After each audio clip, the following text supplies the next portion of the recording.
same video once a month about how ranking every WWE champion. So, since I'm ranking it's been a month since the last time I did this. We're going from Cody Rhodes to the Women's Tag Team Championships. So, let's get into this. But before we get into this, drop a big thumbs up down below. Hit the subscribe button if you're new, because I'm on the road to 500 subscribers. Really like to get there for the end of the year. Anyway, let's hop into today's video. You can tell we got the tier ranking. We go from S, A, B, C, and F is the obvious worst choice here. So, sorry for the ads because, you know, they don't allow you to use it with the ad blocker. It's so dumb. But when you go down here, we see all the champions. We're going to start with the Women's Tag Team Championships. And, yeah, Alexa Bliss and Charlotte Flair just started with their reign. Their reign is very fresh. We only really just won it at SummerSlam. They have not really done anything really like. They haven't done feuds. So, I'm going to put them. I'm going to put them in B. In the middle. Because they haven't really done any feuds. They haven't done too much. And I really don't know what they're going to do. They literally just won, so I can't tell you it's trash. Because how can I say they're trash if they literally just won the championships? Can't literally determine they're going to be trash. So right now I'm going to keep them in B. And maybe next month if they're still champions and they're like the greatest champions of all time you've ever seen, then maybe I'll put them in A, S, or anything up below that or above B. But from now on, I'm just going to say that there are B because they just get in the ring right now. So, next up is the Wyatt Six's WWE Tag Team Championship reign. And they've done pretty good. I mean, it's not really exciting for them to have the belts. Like, their feuds they're having are good. Mostly because of the champ, like, the people that they're feuding with, like, DIY, Wyatt, or not DIY, Street Profits, Fraxium. Like, they're doing it against people that you know that you can have good feuds in the awesome tag team division. And they're kind of doing this new thing where the Wyatt Six are just watching from the Shadow Realm and watching the opponents stack up, and then they attack when they're ready and when nobody else is expecting them to attack. So I really like that aspect of their tag team championship reign. But overall, it's not been the greatest thing. They don't really cut promos unless it's like cryptic type promos that I honestly don't pay attention to most of the time because I can barely understand what they're saying half the time because of the glitches in the TV they do. But I'm going to say that they're B. Because I loved all of their title defenses so far because they've been cooking. They've had a TLC match in their title defense. They've literally just been cooking at every single super whatever. Literally just been cooking. So, that's the reason why they're putting in B tier because their matches themselves. Like the TLC match, like, hold on, let's be honest. The matches themselves, the Wyatt Six weren't the main attraction. It was the other tag teams.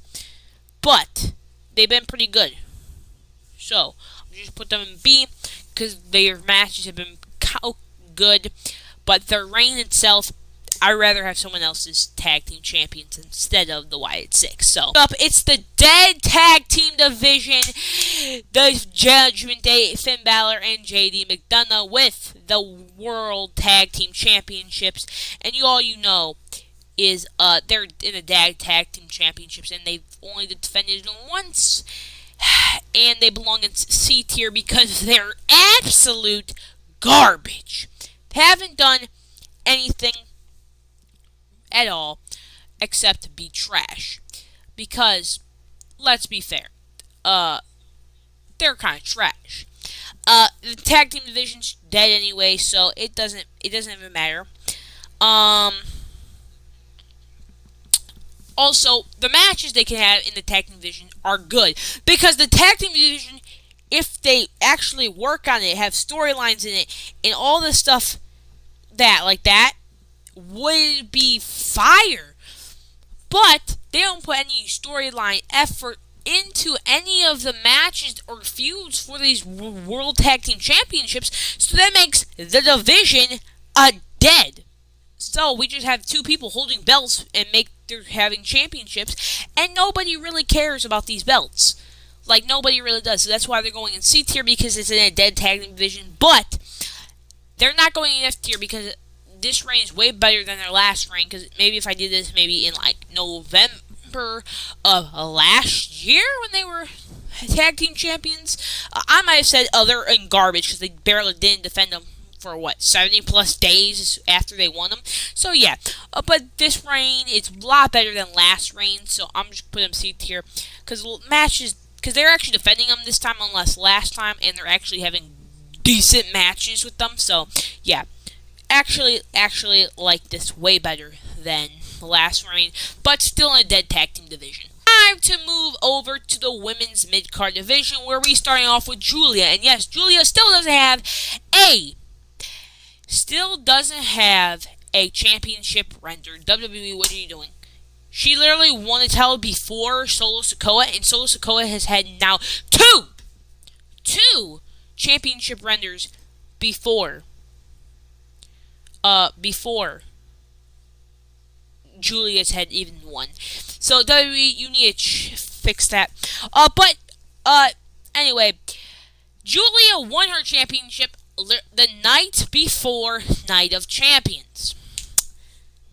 And she's had one championship defense, and it was against the person she beat for the title, which was Zelina Vega, in a literal SummerSlam type classic match, because the match was good. It was a great show, and that match should have been a SummerSlam. I mean, for a match quality, it should have been a SummerSlam, but like, the storyline and the hype shouldn't have been on SummerSlam, but the match quality, if we knew it was going to be that good, it should have been SummerSlam. But I'm going to put Giulia in C tier because, let's be completely honest, her reign is not the worst reign of all time, but it's still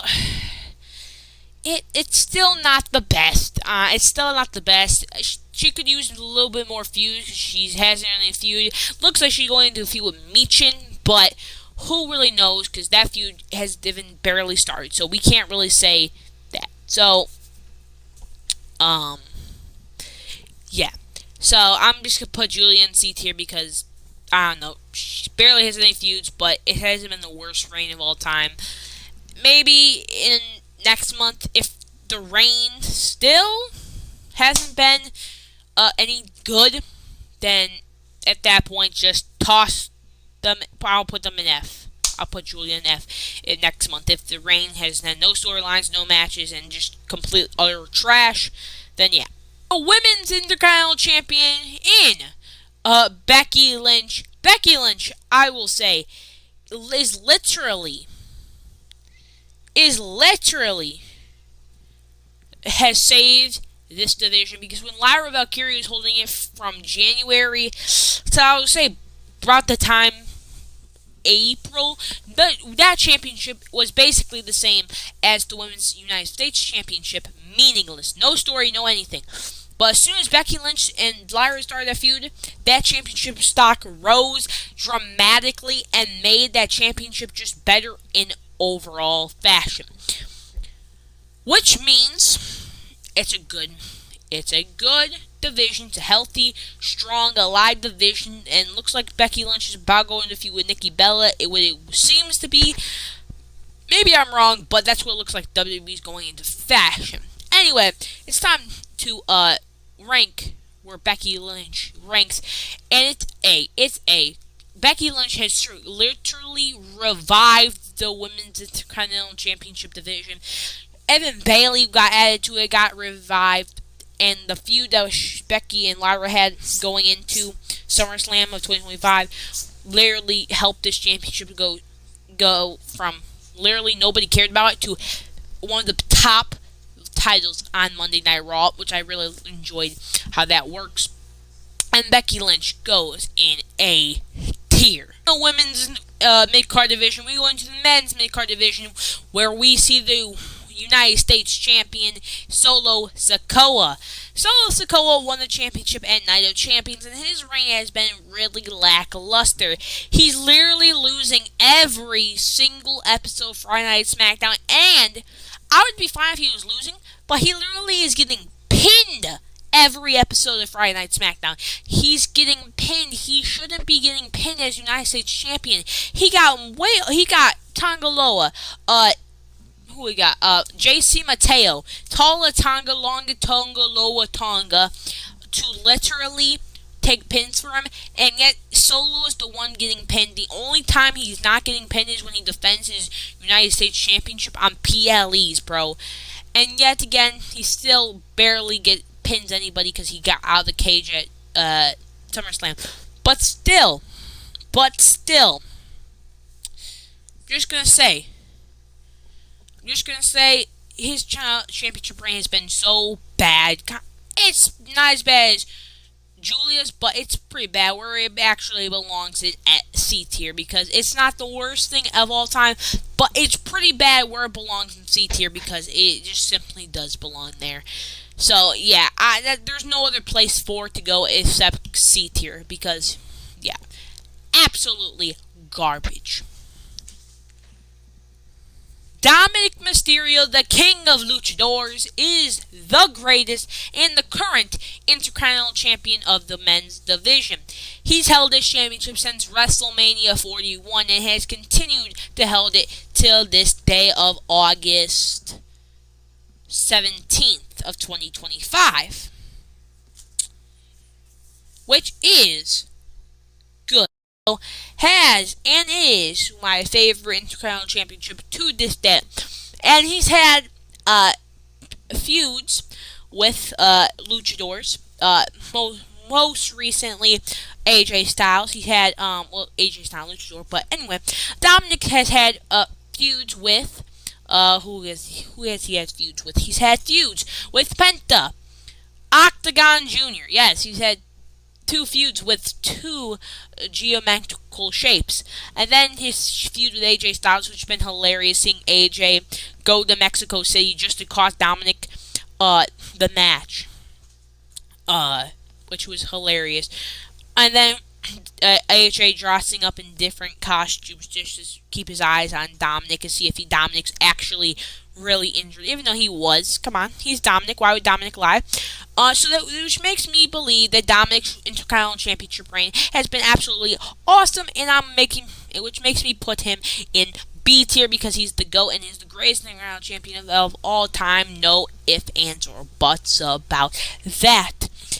Also, I've really enjoyed his reign, because all of his reigns so far has been basically him trying to get out of championship defenses, and he's retained a bunch of times, and his stocks are just going to keep going up and up and up. And if you weren't Dom Millionaire at WrestleMania 3 months ago, then you're never going to be a Dom Millionaire ever in your life. So yeah, bye, loser. We are finally getting to the world titles, which we are starting off with Tiffany Stratton. Tiffany Stratton has been champion the longest in all of 2025 so far. She's held this title since literally the beginning of the year, and from January 3rd of 2025 to August 17th of 2025. She's the current champion. It looks like she'll be the current champion going into 2026. I've loved Tiffany Stratton's title reign so far. She's had great matches. She has great matches with Nia Jax, even though she's probably done with Nia Jax. Nia Jax should leave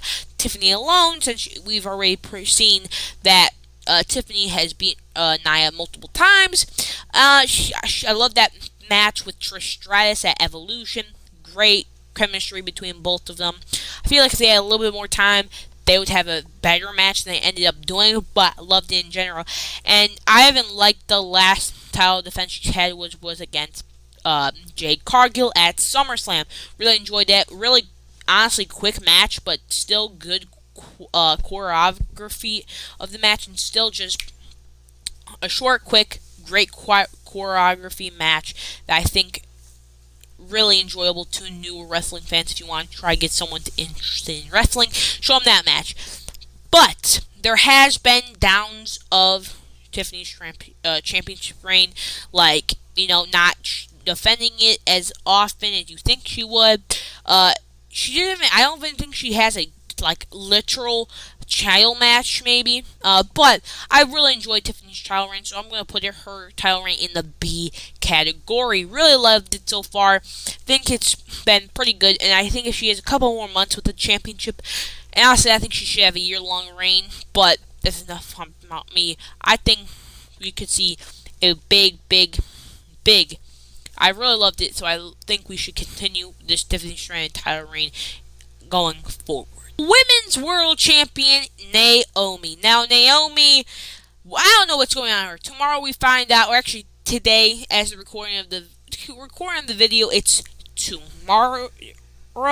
But when it comes out, it'll be today. But tomorrow on Monday Night Raw, we find out what's going on with Naomi. Why didn't she defend it on the last week? Why she wasn't medically cleared? Is she going to have to, is she going to have to relinquish the title? Or is she going to have to keep the title? Is she fine? Was it a freak accident? Is she I don't know. We don't really know. And it sucks because her title reign is good. It's really starting to get good now, and it's just starting to pick up storylines, starting to pick up people. It's starting to get good feuds, title defenses that could potentially happen, but if Naomi has to vacate it, it sucks. But I don't know what's going on, though. Don't really know what's going on right now, because it could be good, it could be bad, it could be anything. We don't really know. But so far, what we've got on Naomi's title reign in the month that she's held it, I really enjoyed it. So just for that, I'm gonna put her in B tier. Now, maybe if she doesn't have to relinquish the title, and if her title reign allows her to go into next month as champion, and a month from now her title reign is even better than this month, then she might go in A or S tier. But for right now, she has to go in B tier, because there hasn't been I don't really know. There hasn't been she's just getting started with her title reign, which has made me believe it belongs in B tier. But so far, it has to go in B tier. So yeah. Time to go to the men's world titles, where we starting off with Seth frickin' Rollins. Seth frickin' Rollins has the inaugural World Heavyweight Champion and is the current World Heavyweight Champion since SummerSlam. And he's already stacking up enemies and opponents and title defenses. And his first title defense was against LA Knight, which I thought was a banger match, but didn't like the ending, how it ended in DQ. And his second title defense is about to be at Clash in Paris, where he takes on Jey Uso, LA Knight, and CM Punk for the championship, which I'm really looking forward to that in his championship reign so far, already being hyped up to be a good run. And I have a potential to see Seth Rollins holding this championship for a long time. Maybe even WrestleMania 42. And maybe even SummerSlam of 2026 in Minneapolis. I really do see that. So, with Seth Rollins' World Heavyweight Championship reign so far has honestly surpassed F tier, has surpassed C tier, and has surpassed B tier. It's in A tier. I really enjoyed his championship run, even though it's not even a month old yet. Really enjoyed it so far, and all the storylines he's already planning, and the multiple championship defenses he can have. Already had LA Knight. Now he's going to Clash in Paris to take on LA Knight, CM Punk, and Jey Uso in the Fatal 4-Way match.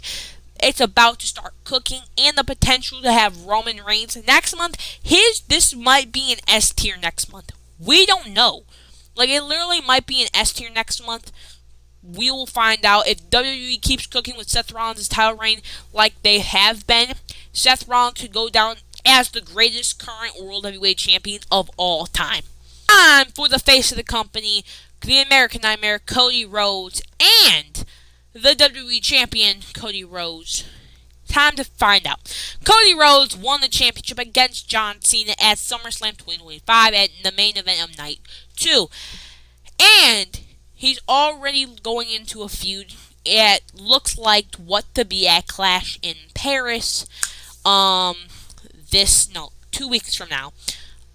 Which, it looks like he's going to feud with Drew McIntyre and Clash in Paris, which it looks already to be a nice feud. Drew looks as confident as ever. Literally put this man Cody through a side of an announce table. Don't know how that works. And I really do see a potential for Drew to Cody have a banger of a feud. And I want Cody to lose. I know I'm the biggest Cody Glazer of all time, but I want Cody to lose, and because it makes the story more interesting. And plus, Cody's gonna be gone for what, a month, maybe 2 months, depending on how long this feud storyline goes on. It's gonna be a banger. So let's have Cody Rhodes lose the title, but enough of that. I've said that in multiple videos. I really love this feud with Drew McIntyre. Drew McIntyre saying it's not his fault, it's Cody's fault because he attacked Drew at after the tag team match at SmackDown after SummerSlam was over, and it's about to put Drew through a table and all that stuff. I really loved it, so I'm gonna put this in a tier. Just because I've already loved the feud that they're going with in Drew McIntyre and Cody Rhodes. Really love this Cody Rhodes feud so far. And I hope it's the only feud during this championship run. Hopefully it's during this championship run. But anyway, that's all I have to guys say about this one. Anyway, that's all I have guys for today. Drop a big thumbs up down below. Hit the subscribe button if you know it.